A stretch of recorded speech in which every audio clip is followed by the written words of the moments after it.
The wind howled like a wounded animal against the thick log walls of Ethan's cabin. He'd lived through plenty of mountain storms in his 3 years up here, but this one was different, meaner, the kind that killed people who didn't respect it. He threw another log on the fire and watched the flames dance, grateful for the warmth and the silence. Up here, 15 miles from the nearest neighbor, silence was his closest friend. That's when he heard it. A sound that didn't belong in his world of wind and snow and crackling wood. A thump against his front door. Then another. Weak, desperate. Ethan grabbed a rifle that never left his side and moved toward the door. In 3 years, nobody had found his cabin. He'd built it that way, tucked into a grove of thick pines where the old mining road used to run. The only visitors he'd ever had were deer looking for shelter and the occasional bear testing his garbage cans. Another thump, softer this time. Then silence. He opened the door and felt the brutal wind slam into him like a physical force. Snow swirled in the yellow glow of his porch light, and for a moment he saw nothing but white chaos. Then his eyes found them. A woman lay crumpled in the snow at his doorstep, her dark hair plastered against her face. She wore a thin jacket that might have been expensive once, but now it was soaked through and torn. In her arms, she clutched a small child wrapped in what looked like a hotel blanket. The little girl couldn't have been more than 4 years old. Jesus, Ethan breathed, setting his rifle aside. He knelt beside the woman and touched her face. Her skin was ice cold, but she was breathing. The child stirred in her arms and looked up at him with enormous brown eyes filled with terror and exhaustion. "Please," the woman whispered without opening her eyes. Her voice was barely audible over the wind. "Can we stay till morning?" Ethan didn't hesitate. He scooped up the woman while she held tight to her child, surprised by how light she felt in his arms. Getting them inside took effort against the wind, trying to tear his door away, but he managed it and kicked the door shut behind him. The warmth of the cabin hit them immediately. The woman's eyes fluttered open, and Ethan got his first real look at her face. Even exhausted and half frozen, she was beautiful. High cheekbones, full lips turning blue from cold, and those same brown eyes as her daughter. But it was more than just her looks. There was something about her that spoke of strength, even in her weakened state. "How about you?" he said, carrying them to the couch near the fireplace. "You're safe now." The little girl hadn't said a word, but she watched him with those huge eyes as he gently laid them both on the couch. She kept one small hand wrapped in her mother's jacket and the other clutching what looked like a stuffed rabbit that had seen better days. Ethan moved quickly the way his military training had taught him. First priority was raising their body temperature. He grabbed every blanket he owned and wrapped them up, then built up the fire until it roared. The woman was showing signs of hypothermia, her breathing shallow and her lips that dangerous shade of blue. "What's your name, sweetheart?" he asked the little girl as he checked her mother's pulse. It was weak, but steady. The child just stared at him, pressing closer to her mother. "It's okay," he said softly. "I'm not going to hurt you. My name is Ethan. What's yours?" "Emma," she whispered, finally, her voice tiny but clear. "That's a pretty name, Emma. Is this your mama?" She nodded, never taking her eyes off him. Ethan went to his kitchen and heated up some broth on the stove. His cabin wasn't much, but it was warm and stocked with everything a man needed to survive a mountain winter. As he worked, he kept glancing back at them. The woman's breathing was getting stronger, which was good, but questions were starting to pile up in his mind. How had they gotten up here? His cabin was miles from any main road, accessible only by a four-wheel drive track that disappeared completely in weather like this. And their clothes, what he could see of them, looked expensive. The woman's boots were designer leather, now ruined by snow and mud. On her wrist, barely visible under her sleeve, he caught a glimpse of what looked like a very expensive watch. These weren't people who'd gotten lost on a hiking trip. These were people running from something. The broth was ready. He brought it over and helped the woman sit up enough to drink. She was conscious now, though barely, and she managed a few sips before her eyes found his face. "Thank you," she said, her voice stronger than before, but still shaky. I didn't think. I didn't know if we'd make it. You made it, he said. That's what matters. Can you tell me your name? She hesitated for just a moment. Nora. And this is Emma. Emma had wiggled closer to her mother and was now watching the fire with fascination. Color was starting to return to both their faces, which meant the worst danger had passed. Well, Nora and Emma, you're stuck here for a while, Ethan said, glancing toward the windows where snow continued to pile up. This storm isn't going anywhere for at least 2 days, maybe 3. Fear flickered across Nora's face at those words, quick but unmistakable. She wasn't upset about being stuck. She was scared about staying in one place too long. I can't pay you, she said suddenly, reaching for something around her neck. I have money, jewelry, whatever you want. I don't want your money, Ethan said firmly. I want you and Emma to get warm and rest. We'll figure out everything else tomorrow. Nora studied his face like she was trying to solve a puzzle. In her world, Ethan realized men probably always wanted something in return. The thought made something angry twist in his chest. Try to sleep, he said, adding another log to the fire. You're safe here. As if his words had been a permission she'd been waiting for, Nora's eyes finally closed. Emma curled up against her mother's side, still clutching her rabbit, still watching Ethan with those serious brown eyes. Outside, the wind continued to howl, and snow kept piling against the windows. But inside the cabin, warmth and safety wrapped around the 3 of them like the blankets Ethan had provided. He settled into his chair across from the couch, rifle within easy reach out of habit. As he watched them sleep, he tried to ignore the way something in his chest had loosened for the first time in 3 years. He'd come to these mountains to be alone, to escape from caring about people who might not make it home alive. But as Nora shifted in her sleep and whispered something that sounded like, "Marcus will find us," Ethan realized that sometimes life had other plans. The storm raged on, sealing them all inside together, and Ethan found himself hoping it would last longer than 2 days. Morning came slowly to the mountains, filtered through thick clouds that promised more snow. Ethan had been awake since 5, as was his habit, but he'd stayed quiet in his chair, watching Nora and Emma sleep by the dying fire. The woman looked peaceful now, her breathing steady and deep. The little girl was curled up like a kitten against her mother's side, one small hand still gripping that worn stuffed rabbit. Ethan built up the fire without making a sound, then started coffee in the kitchen. The familiar routine felt different with guests in his cabin. For 3 years, his mornings had been his own. Coffee, checking weather reports on his battery-powered radio, planning his day around maintenance and solitude.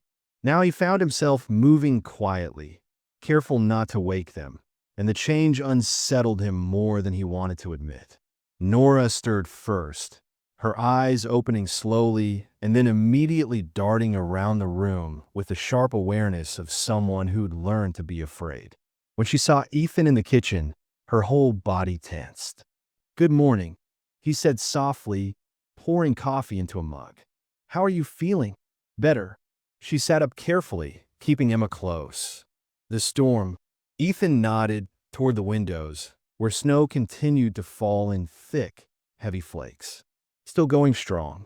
Weather radio says we've got at least another day of this, maybe 2. The fear was back in her eyes, quick and sharp. She tried to hide it, but Ethan had learned to read people's faces during his years in the military.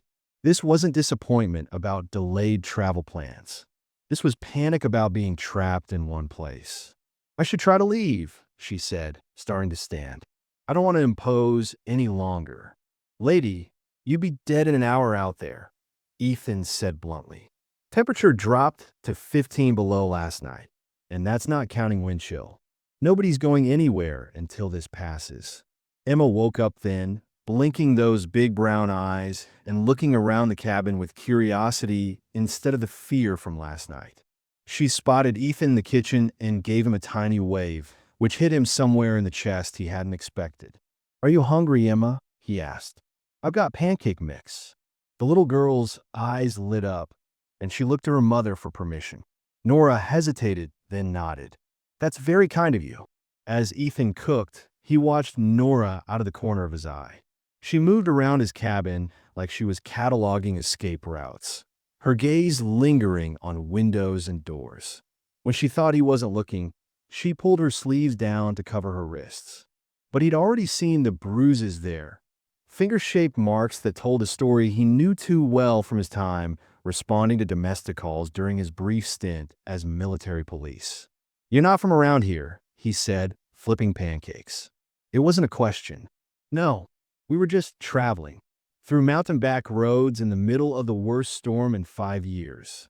Nora's jaw tightened. "We took a wrong turn." Emma, meanwhile, had discovered Ethan's small collection of books and was flipping through a field guide to mountain animals. She stopped at a picture of a deer and looked up at him with excitement. "I saw one of these," she announced, "outside our car before it got stuck." "Emma," Nora said quickly, a warning in her voice. But the little girl was on a roll now, the natural chattiness of a 4-year-old taking over. The car made a funny noise, and then it wouldn't go anymore. "Mama said we had to walk, but it was so cold and windy. I was scared we were going to get lost forever."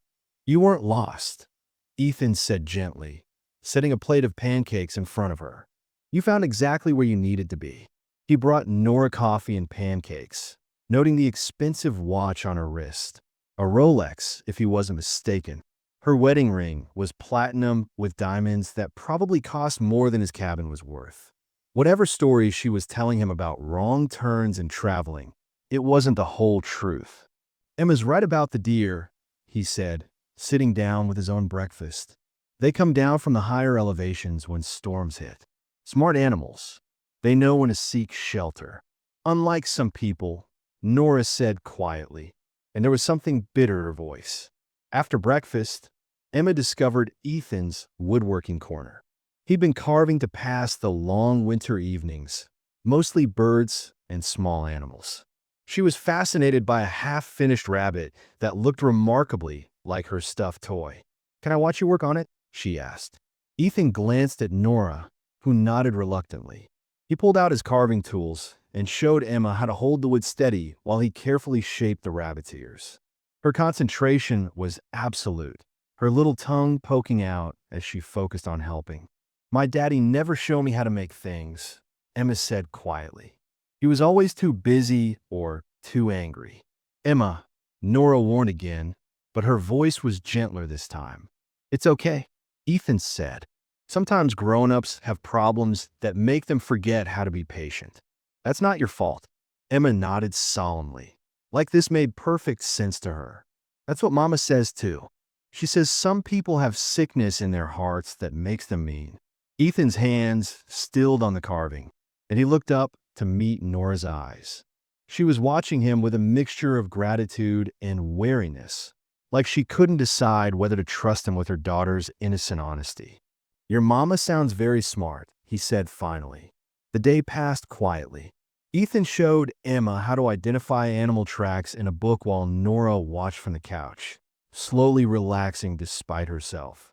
When Emma asked for a story before her nap, Ethan found himself telling her about a brave little mountain rabbit who helped lost travelers find their way home. While Emma slept, Nora finally seemed ready to talk. She sat across from Ethan at his small kitchen table, cradling a cup of coffee like it was a lifeline. "You were military," she said. It wasn't a question. "Special forces. Did 3 tours overseas before I came here. What made you leave?" Ethan was quiet for a long moment, staring into his coffee. "Lost my team in an ambush. Should have seen it coming. Should have protected them better. So you came up here to hide." "To heal," he corrected. "Or try to." Nora nodded like she understood something about hiding and healing. "Emma's father," she said slowly, "he's not a good man. We had to leave. The bruises on your wrists tell me it was more than just leaving."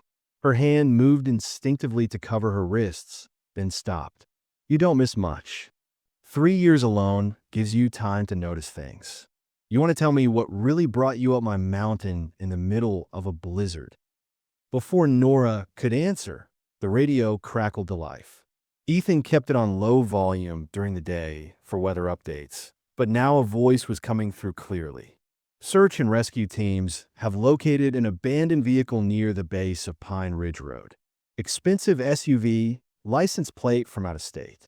They're looking for a woman and child who may have left the vehicle on foot. Weather conditions are making search efforts extremely difficult. Nora went white. Emma stirred on the couch, but didn't wake up. Ethan reached over and turned off the radio, then looked at Nora with new understanding.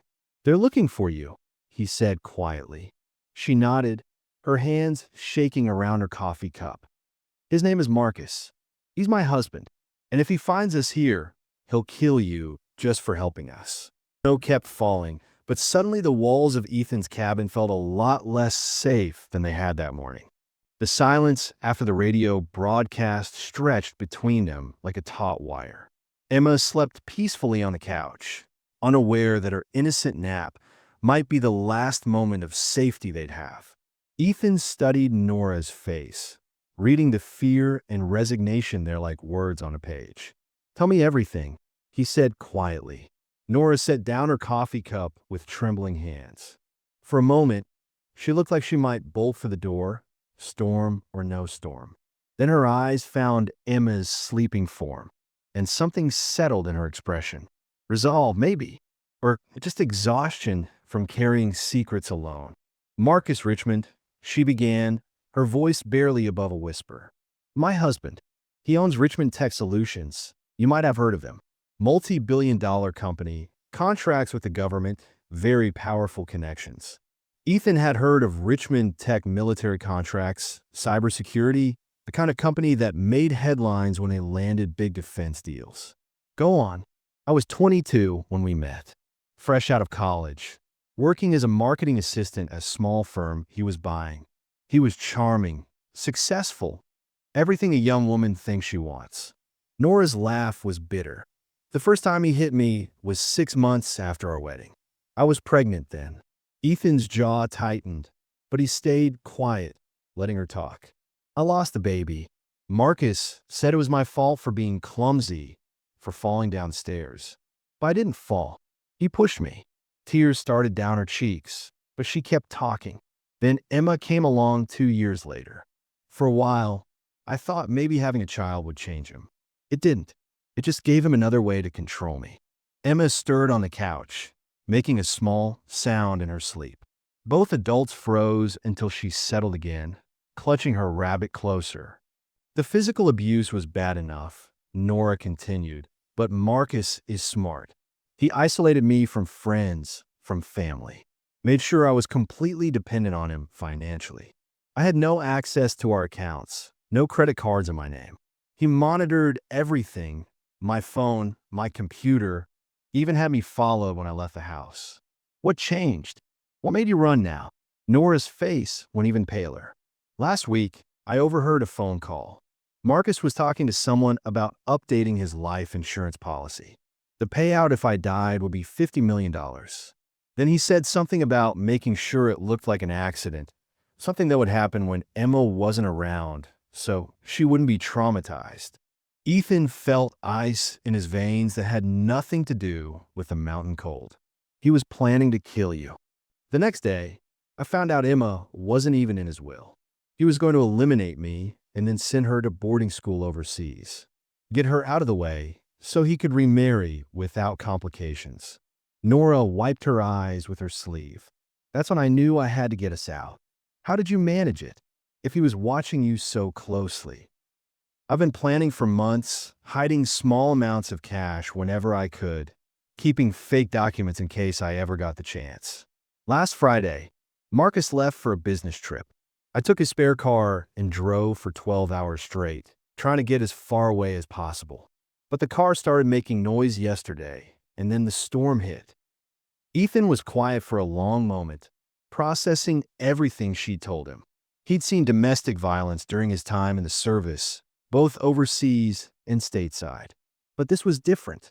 This wasn't just an abusive husband. This was a powerful man with unlimited resources and connections, willing to commit murder to protect his image.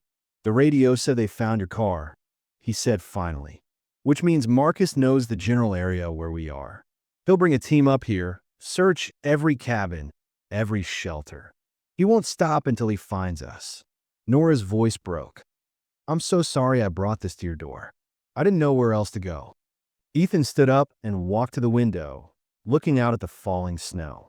His cabin had been his refuge for 3 years, the place where he'd come to heal from losing his men in that ambush overseas. He'd built his life around solitude and safety, around never being responsible for anyone else's welfare again. But looking at Emma's sleeping face, at Nora's tears, he realized that some choices weren't really choices at all. "There's something you should know," he said, turning back to her. "I didn't just serve overseas. I was part of a special operations team that specialized in extraction missions, getting people out of dangerous situations. Ethan, you don't understand. Marcus has money, connections. He has people who can make problems disappear. If you help us, you're putting yourself in danger too. I've been in danger before." He moved to a closet in the corner of the cabin and opened it, revealing something that made Nora's eyes widen. The closet was stocked with military-grade weapons, ammunition, and tactical gear. "I came up here to get away from violence, but that doesn't mean I forgot how to handle it." Emma woke up then, rubbing her eyes and looking around with the confusion of a child waking in an unfamiliar place. "Mama, why are you crying?" Nora quickly wiped her tears and forced a smile. "I'm okay, baby. Just talking to Mr. Ethan about grown-up things." "Are we still going to stay here tonight?" Emma asked, and there was hope in her voice that broke Ethan's heart. "Yes, sweetheart," Nora said. "We're staying here tonight." Emma smiled and curled back up on the couch, apparently satisfied. But Ethan caught the look in Nora's eyes. She was already planning to run again, to take Emma and disappear into the storm rather than put him in danger. He sat back down across from her and leaned forward, his voice intense but quiet. "Listen to me very carefully. You are not leaving. Not in this storm, not with that little girl, and not to face Marcus alone. You don't know what he's capable of, and you don't know what I'm capable of." Ethan's voice carried the steel of a man who'd faced down enemies in some of the world's most dangerous places. "I spent 3 years up here thinking I was done protecting people. But I was wrong." Nora stared at him, and for the first time since she'd collapsed at his door, something like hope flickered in her eyes. "When I lost my team overseas," Ethan continued, "I thought it was because I'd failed them. But maybe I was just saving my skills for when they really mattered, for when someone truly needed protection." The wind howled around the cabin, and somewhere in the distance, Ethan thought he heard the sound of engines struggling through the snow. It might have been his imagination, but his instincts told him otherwise. "From this moment on," he said, reaching across the table to cover Nora's hand with his, "you and Emma are under my protection. Marcus Richmond wants to hurt you? He'll have to go through me first." Nora's eyes filled with tears again, but these were different tears. For the first time in years, someone was standing between her and the monster she'd married. "Why?" she whispered. "Why would you risk everything for strangers?" Ethan looked over at Emma, then back at Nora. The answer was complicated, part military honor, part growing feelings he wasn't ready to name, part simple human decency. But what he said was simpler. Because some things are worth fighting for. And you too are worth fighting for. Outside, the sound of engines grew closer, and Ethan realized their time for talking was over. Marcus Richmond was coming to the mountain, and the real battle was about to begin. The sound of snowmobiles cutting through the storm reached Ethan's ears just as the sun began to set. 3 machines, maybe 4, moving fast but carefully up the mountain trail. He'd been expecting this moment since the radio broadcast, but his blood still ran cold at the reality of it. "Nora," he said quietly, moving away from the window, "take Emma to the back room." Now, she was already moving, scooping up Emma, who had been coloring in one of Ethan's old books. "What's happening?" "Company's coming. Stay low, stay quiet." He handed her a flashlight and his backup radio. "There's a trapdoor under the rug by the bed. It leads to a root cellar I built when I first came up here. Take Emma down there, and don't come out until I come for you." Ethan, I can't let you. This is what I do, he said firmly, already pulling weapons from his closet. Trust me. Emma looked confused, but not frightened yet. She'd learned to read adult emotions quickly in her young life. Are we playing hide and seek? Something like that, baby, Nora said, forcing a smile. We're going to be very quiet and let Mr. Ethan handle the grown-up business. Okay. Ethan watched them disappear into the back room, then turned his attention to the approaching threat. Through the window, he could see headlights bobbing through the trees. 3 snowmobiles, just as he'd guessed. 6 men, probably armed and definitely dangerous. He killed the lights in the main room and moved with practiced silence to his defensive positions. The cabin had been built with security in mind. Reinforced walls, limited sight lines, and several escape routes he'd carved through the surrounding forest. He'd hoped never to use any of it. The snowmobiles stopped about 50 yards from the cabin, their engines cutting off in unison. Professional. These weren't random searchers or local law enforcement. These were Marcus's people. Ethan crouched by the front window and watched 3 figures approach his door, while 2 more moved to flank the cabin from either side. The 6th man stayed with the snowmobiles, probably their communications and transport specialist. The leader knocked on Ethan's door. Polite, civilized, deadly. Hello in there, a voice called out. We're looking for a missing woman and child. Wondering if you might have seen them. Ethan didn't answer. Let them think the cabin was empty. We know someone's home, the voice continued. Smoke from your chimney. Lights were on a few minutes ago. We're not here to cause trouble. Just want to ask a few questions. Still nothing from Ethan. He could hear the men on either side of the cabin testing windows, looking for easy entry points. They wouldn't find any. Sir, we're coming in, the leader announced. We have legal authority to search for the missing persons. That was when Ethan made his move. As the first man approached the door, Ethan opened it suddenly and grabbed him, using the element of surprise to pull him inside and disarm him in one fluid motion. A quick blow to the man's pressure point, and he dropped unconscious to the floor. Johnson's down, came a voice from outside. Move in. The front window exploded as the second man fired through it. Ethan was already moving, using furniture for cover as he returned fire. The military training he'd tried to leave behind came flooding back. Angles of attack, tactical movement, threat assessment.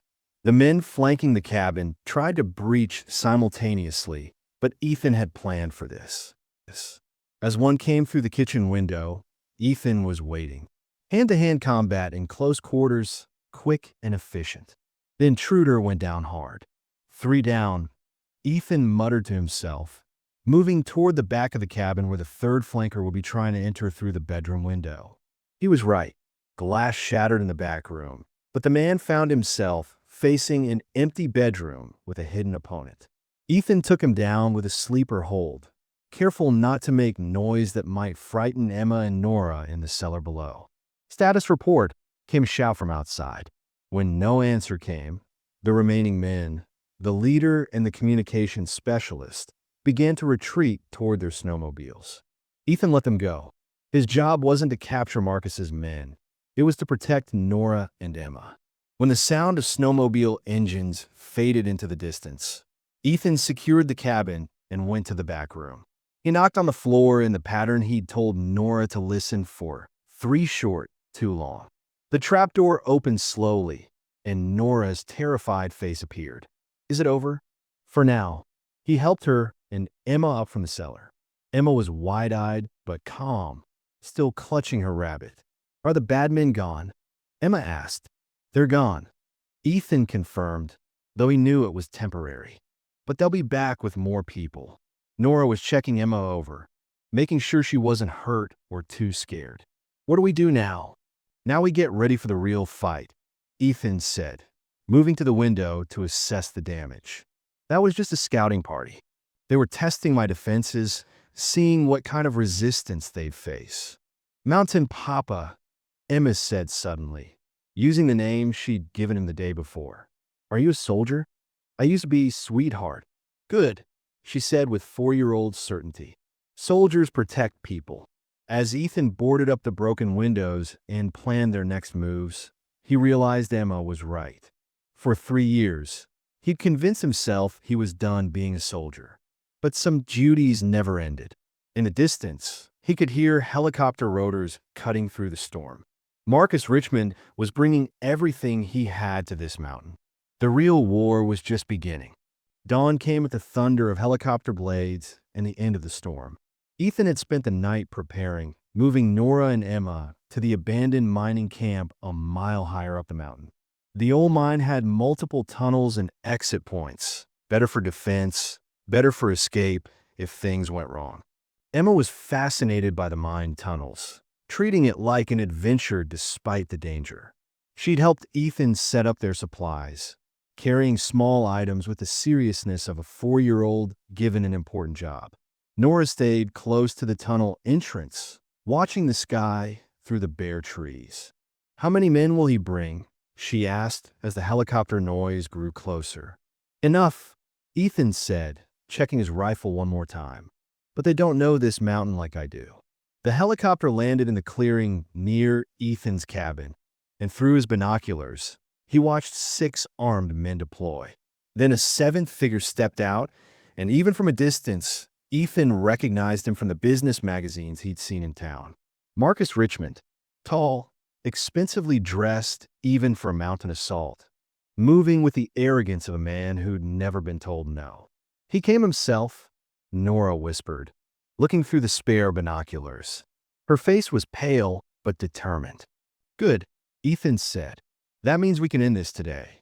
Marcus was speaking into a radio, coordinating with his men. They spread out in a professional search pattern, but they were looking for the cabin, not the mine. Ethan had covered their tracks well during the pre-dawn move. "Emma," Ethan said gently, "remember the game we practiced?" She nodded solemnly. "If you say the magic word, I go to the special hiding place and stay quiet as a mouse." "That's right.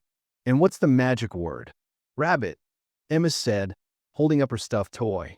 Nora was watching this exchange with tears in her eyes. "Ethan, if something happens to you—" "Nothing's going to happen to me," he said firmly. "But if it does, you take Emma through the back tunnel. It comes out near the old logging road. There's a truck hidden under camouflage netting about a quarter-mile down. Keys are in the visor." One of Marcus's men was getting close to the mine entrance, moving carefully through the trees. Ethan kissed Nora quickly, surprising them both, then said quietly, "Rabbit."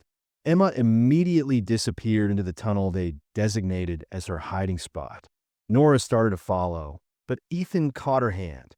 "I need you with me," he said. "You know Marcus better than anyone. You know how he thinks." The first mercenary appeared at the mine entrance, and Ethan's shot dropped him silently. The man's radio crackled, but no answer came. "Johnson, report." Marcus's voice came through the dead man's radio. Ethan picked it up. "Johnson's not available right now." Silence. Then Marcus's voice, cold and controlled. "So the mountain man can talk. I'm Marcus Richmond. I believe you have something that belongs to me." "I don't see any property around here," Ethan replied. "Just a woman and child who don't want to be found. My wife and daughter are coming home with me today. This doesn't have to involve you." "Actually, it does. See, I've gotten attached to them. Funny how that happens." Nora was watching the mine entrance, her hands shaking but her jaw set with determination. She grabbed one of the pistols from Ethan's pack. "I can make you wealthy beyond your imagination." Marcus continued over the radio. "Name your price." "They're not for sale. Everyone has a price, soldier. Even mountain hermits." Ethan was moving through the mine tunnels now, using his knowledge of the layout to outflank Marcus's remaining men. 2 more went down quickly, non-fatal shots that removed them from the fight without killing them. "You're down to 3 men, Marcus," Ethan radioed. "Want to surrender now?" The response came not over the radio, but as gunfire echoing through the mine. Marcus and his remaining men had found the entrance. The final battle was a deadly game of cat and mouse through the dark tunnels. Ethan used every trick he'd learned in special operations turning the mine's maze-like layout into his advantage. But Marcus was smart, splitting his men to cover multiple approaches. It came down to the main chamber, where Ethan and Marcus faced each other across 30 feet of open space. The two remaining mercenaries flanked their boss, weapons trained on Ethan. "Last chance," Marcus said. "Walk away. I'll even pay you for your trouble." "Counteroffer," Ethan replied. "You surrender, face justice, and maybe you live to see another sunrise. You're outnumbered 3-1. That's when Nora stepped out of the shadows behind Marcus, her pistol pressed to the back of his head.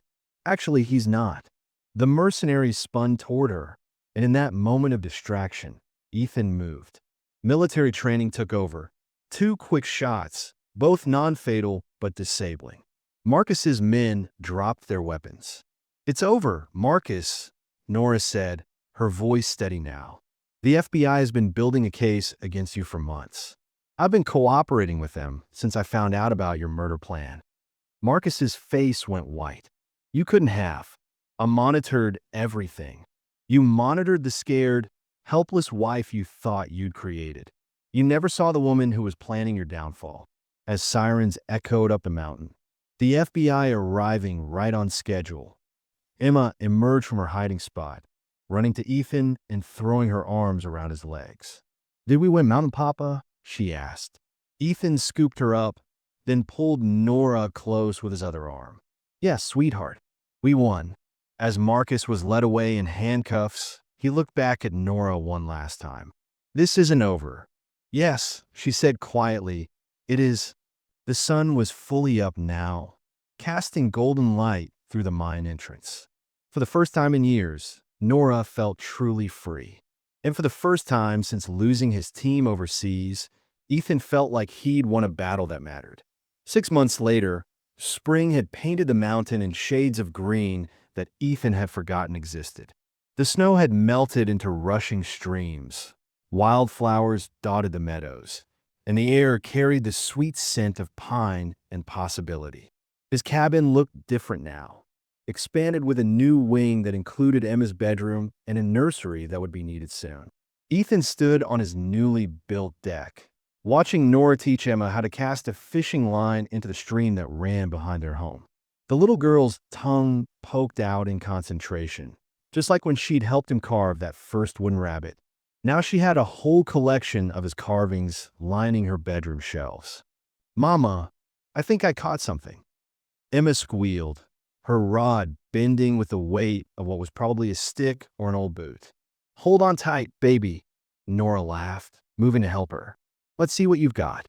The sound of their laughter carried across the meadow, and Ethan felt that familiar tightness in his chest, the good kind this time. The kind that came from having something precious to protect, something worth building a life around. Marcus's trial had made national headlines. Tech billionaire convicted of conspiracy to commit murder, domestic violence, tax evasion, and a dozen other charges. He'd receive a life sentence without parole. The divorce had been finalized quickly after that, leaving Nora financially secure and legally free. More importantly, it had given Emma a chance to heal from the trauma of her early years. "Dad, come help us," Emma called, waving at him from the stream bank. She'd started calling him Dad naturally about 2 months ago, and it still stopped his heart every time. He walked down to join them, noting how Nora's hand instinctively moved to the small curve of her belly. 5 months pregnant and glowing with health and happiness. The scared, broken woman who'd collapsed at his door had transformed into someone radiant and strong. "What did you catch, little fisherman?" he asked Emma, ruffling her hair. "It's a boot," she announced proudly. "A really old, muddy boot. That's the best kind," Ethan said seriously. "Old boots have the most interesting stories." Emma beamed at him, then carefully released her prize back into the stream. "There you go, Mr. Boot. Go find your friend." Nora leaned into Ethan's side, her head resting on his shoulder. The wedding planner called this morning. Everything's set for next weekend. They were having the ceremony right here on the mountain, in the meadow where wildflowers grew thick and tall. Nothing fancy, just family and the few friends Ethan had made in town over the years. Emma would be their flower girl, of course, though she'd insisted on carrying her rabbit instead of basket. Having second thoughts about marrying a hermit? Ethan asked, though he was smiling. About marrying a hermit, yes, Nora said, tilting her face up to look at him. But about marrying the man who saved my life and gave me a family? Never. Emma had wandered a little downstream, still practicing her casting. She was fearless now in ways that broke Ethan's heart when he thought about how frightened she'd been that first night. Therapy had helped, but mostly she'd healed through love and stability and the simple joy of being a child without fear. She asked me something yesterday, Nora said quietly. She wanted to know if the new baby would call you Dad too, or if they'd have to learn it like she did. What did you tell her? That some of the best fathers are the ones who choose their children instead of just being born to them. Ethan was quiet for a moment, watching Emma chase a butterfly through the tall grass. I never thought I'd have this, he said finally. A family, a future worth planning for. I never thought I'd be free, Nora replied. Free to choose who to love, where to live, how to raise my daughter. You gave me that choice back. The sun was setting behind the peaks, painting the sky in brilliant oranges and purples. Emma came running back to them, breathless and excited. Look what I found. She held up a perfect wildflower, purple with a yellow center. It's for you, Mama, for your wedding bouquet. It's beautiful, sweetheart, Nora said, accepting the flower with the reverence it deserved. And this one's for the new baby, Emma added, producing a smaller flower from behind her back. So they know we're a family before they even get here. As they walked back toward the cabin together, Emma skipping ahead while Nora's hand stayed warm in his, Ethan realized something profound. He'd spent 3 years on this mountain thinking he was healing from loss. But really, he'd been preparing for gain. That night, after Emma was tucked into bed with her rabbit and a new story about brave mountain families, Ethan and Nora sat on their deck under a canopy of stars. The same stars that had witnessed her desperate plea that first night. Do you ever think about that question you asked me? Ethan said, that first night in the blizzard. Nora smiled, her hand finding his in the darkness. Can we stay till morning? Seems like a lifetime ago. It was a lifetime ago. A different lifetime for all of us. She turned to face him fully. I have a new question now. What's that? Will you stay forever? Through all the mornings and all the nights and all the years in between? Ethan lifted her hand to his lips, kissing her knuckles gently. Every morning for the rest of our lives. Inside the cabin, Emma called out in her sleep. Not from fear this time, but from dreams of butterflies and fishing and a family that loved her unconditionally. Ethan squeezed Nora's hand and realized that sometimes the best questions don't need answers. They need lifetimes.